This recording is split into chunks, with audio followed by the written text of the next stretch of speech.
Good morning, student. Today we discuss our second chapter of geography: land, soil, water, natural vegetation, and wildlife resources. In this chapter, we discuss about the story of two families and their condition, and the condition of these families depends on what the elements of the geography. In a small village in Tanzania, Africa, Mamba gets up very early in the morning to fetch water. She has to walk a long way and returns after a few hours. इसमें पहले किसकी story बताई है? Mamba की story बताई है, जो Tanzania में रहती है, अफ्रीका की एक गांव में. She has to walk a long way and returns after few hour. वो सुबह उठती है, पानी के लिए जाती है, एक लंबा रास्ता तय करने के बाद वो दोबारा कुछ घंटों के बाद वापस आती है. She then helps her mother in the house and joins her brother in taking care of their gods. फिर घर आने के बाद वो अपनी मदर को ज्वाइन करती है उसके हाउस होल्ड वर्क्स में, एंड अपने भाइयों को के साथ देती है अपनी जो गोट्स हैं, उसकी बकरियां हैं, उनकी केयर करने में. All her family members owns a piece of rocky land. उसकी फैमिली मेम्बर्स के पास एक जो पहाड़ी एरिया में एक छोटी सी ज़मीन होती है, अराउंड देयर स्मॉल हट, जो उनके स्मॉल हट के जो छोटी सी झोंपड़ी के चारों तरफ होती है, उसके अराउंड होती है. Mamba's father can barely grow some veg. Mamba के जो फादर थे वो कुछ मेज़ मक्का उगाते हैं एंड बीन्स ऑन इट, और बीन्स उगाते हैं. आफ्टर टॉयलिंग हार्ड, टॉयलिंग होता है मतलब काम करना हार्ड, बहुत मेहनत करने के बाद वो ये दो चीज़ें उगा पाते हैं. This is not enough to feed their family for the whole year. और ये उनकी फैमिली के लिए पूरा साल पर्याप्त नहीं होता.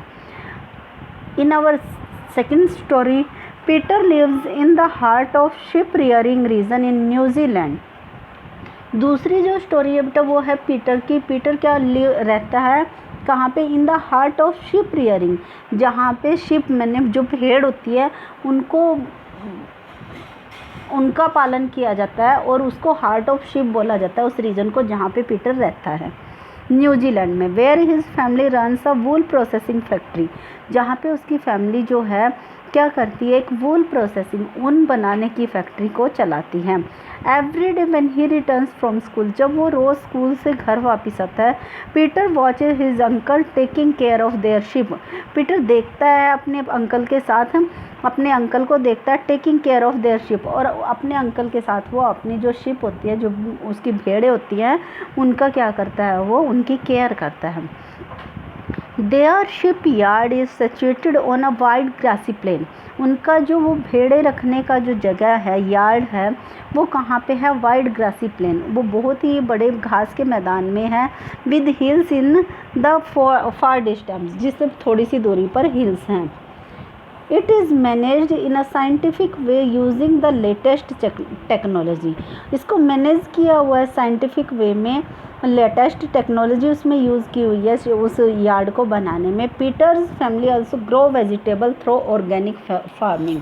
और पीटर की फैमिली क्या करती है? शिपिंग के साथ साथ वो और क्या काम करती है? वो वेजिटेबल्स उगाती है through organic farming, organic farming के थ्रू. अब ऑर्गेनिक फार्मिंग क्या होती है? जब हम फर्टिलाइज़र्स का यूज़ नहीं करते हैं ज़्यादा, और जो बायोटिक जो आपके हैं उसका ही यूज़ हम करते हैं. जो बायोटिक पेस्टिसाइड्स जो होते हैं उनका यूज़ किया जाता है in spite of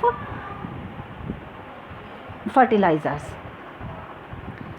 mamba and Peter stay in two different parts of the world and lead very differently. जो माम्बा और पीटर है वो दो अलग अलग पार्ट्स में रहते हैं दुनिया के, और दोनों ही अलग तरह की लाइफ स्पेंड करते हैं. This difference is because of the difference in the equality of land, soil, water, natural vegetation, animal and the usage of technology. और ये जो डिफरेंस आया ये किसके बेस पे आया? क्वालिटी ऑफ लैंड, कि वहाँ की धरती की जो क्वालिटी थी वो कैसी थी. सोयल, वहाँ की जो मिट्टी थी वो कैसी थी. वाटर, पानी कैसा था. नेचुरल वेजिटेशन कैसी थी वहाँ पे. एनिमल्स कौन कौन से वहाँ पे मिलते थे. And the uses of technology, और टेक्नोलॉजी का यूज़ कैसे किया जाता था. The availability of such resource is the main reason place difference from each other. इन सब रिसोर्सेज के जो ऊपर हमने पढ़े हैं, लैंड, सॉइल, वाटर, इनकी जो उपलब्धता है वो किसी स्थान को दूसरे स्थान से अलग करती है। Land is among the most important natural resource. Land को क्या बोला जाता है कि सबसे महत्वपूर्ण नेचुरल रिसोर्स है। It covers only about 30% of total area. ये क्या करता है, 30% टोटल एरिया का कवर करता है अर्थ का। And all parts of this small percentage are not habitable.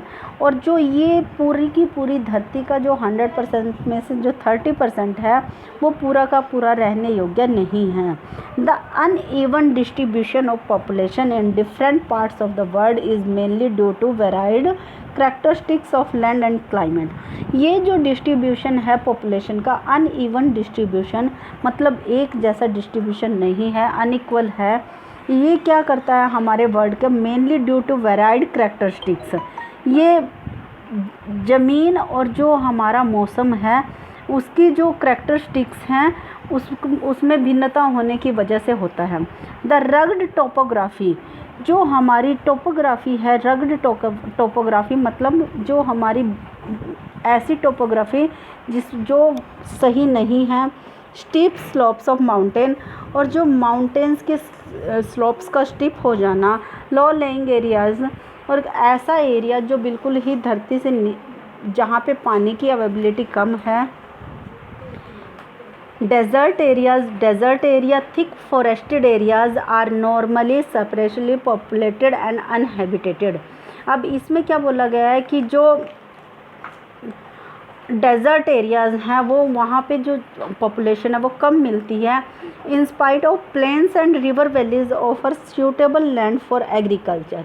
जो प्लेन और रिवर वैलीज़ हैं, जो नदी घाटियाँ हैं आपकी, वहाँ पे क्या मिलता है वो एग्रीकल्चर के लिए क्या होती हैं, सूटेबल होती हैं। Hence these are the densely populated areas of the world. इसलिए वहाँ पे क्या होती है, बहुत घनी जनसंख्या पाई जाती है। लैंड यूज़, अब लैंड का यूज़ हम कहाँ कहाँ पे करते हैं। Land is used for different purposes such as agriculture, forestry, mining, building houses, roads and setting up of industries. Land is used for different purposes. Land का use different purpose के लिए किया जाता है, such as agriculture के लिए, forestry के लिए, mining के लिए, building houses, roads and setting up of industries, और इंडस्ट्रीज़ को सेटअप करने के लिए। This is commonly termed as land use. इसको क्या बोला जाता है, धरती का यूज़ करना। Can you list out the different ways in Mamba's and Peter family use their land. अब क्या आप एक लिस्ट बना सकते हो कि माम्बा और पीटर ने अपनी फैमिली, माम्बा और पीटर की जो फैमिली थी वो धरती का यूज़ कैसे करती थी। The use of land is determined by physical factors.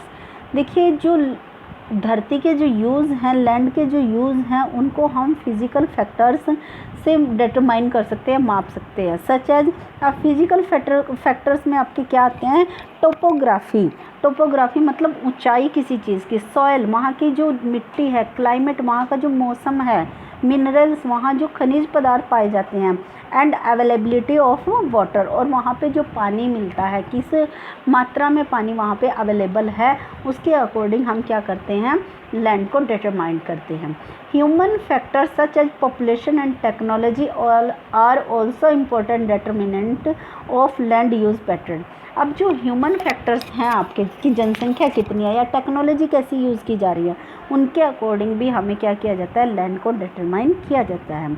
Land can also be classified on the basis of ownership.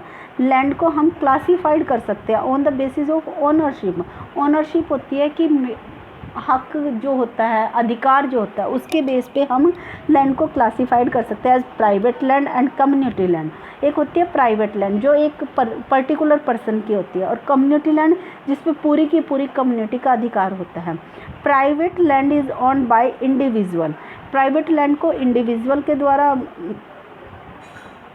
On किया जाता है, whereas community land is owned by the community. और जो कम्युनिटी लैंड होती है वो किसके द्वारा ऑन की जाती है, कम्युनिटी के द्वारा। जैसे collection of fodder, fruits, nuts and medicines hub. These community lands are also called common property resource. अब देखो बेटा कि जो आपके होते हैं कम्युनिटी लैंड कैसे होती है, मान लो आपके घर में कोई पंचायत घर है, या आपके घर में आपके गांव में कोई पंचायत घर है, सारी इनको बोला जाता है पंचायत घर हो गया, स्कूल हो गया, ये सारे क्या हैं, कम्युनिटी वाले। और जो पर्टिकुलर होते हैं, मान लो मेरा जो खेत है वो मेरा पर्टिकुलर है, तो वो होगी private land. People and their demands are ever growing but the availability of land is limited. जो लोग हैं और उनकी डिमांड्स हैं वो हमेशा बढ़ती जाती हैं, लेकिन जो लैंड है वो तो लिमिटेड है, वो तो नहीं होगा कि वो आगे आगे बढ़ती जाएगी। The quality of land also differ from place to place. और जो लैंड की क्वालिटी होती है, उसकी जो गुणवत्ता होती है, वो प्लेस टू प्लेस चेंज होती जाती है। People started encroaching the common lands to build up commercial housing complexes in the urban areas and to expand the agriculture and in the rural areas।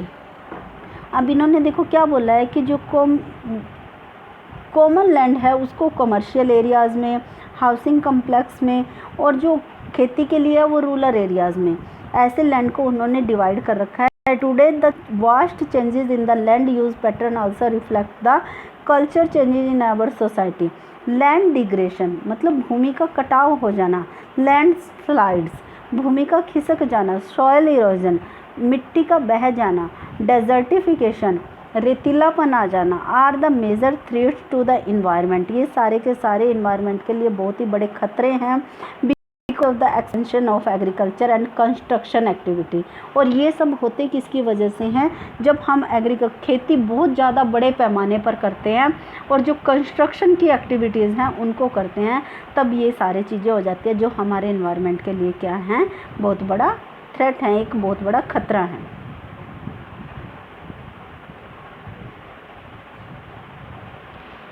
अब अपनी लैंड को कैसे conserve किया जाता है, conservation of land resource. Growing population and their ever growing demand has led to a large scale destruction of forest cover and arable land and has created a fear of losing this natural resource. अब जितनी growing population बढ़ती जा रही है and उनकी demands भी बढ़ती जा रही हैं, और ये सब जिसके लिए क्या कर रहा है इंसान, ह्यूमन बीइंग क्या कर रहे हैं, जो फॉरेस्ट हैं उनको क्या करते जा रहे हैं, वो उनका काटते जा रहे हैं, उनका बहुत लार्ज स्केल पर उनका डिस्ट्रक्शन वो करते जा रहे हैं, जिसकी वजह से क्या हो गया है, जो हमारा ये नेचुरल रिसोर्स है लैंड, ये क्या हो गया, इसके लिए खतरा पैदा हो गया। Therefore the present rate of degradation of land must be checked. तो इसके लिए हमें जो प्रेजेंट रेट है हमारी डिग्रेडेशन का लैंड की, भूमि कटाव का, उसको चेक करना पड़ेगा। Afforestation, land reclamation, regulated use of chemical pesticide and fertilization and check on overgrazing are some of common method use to conserve land resource.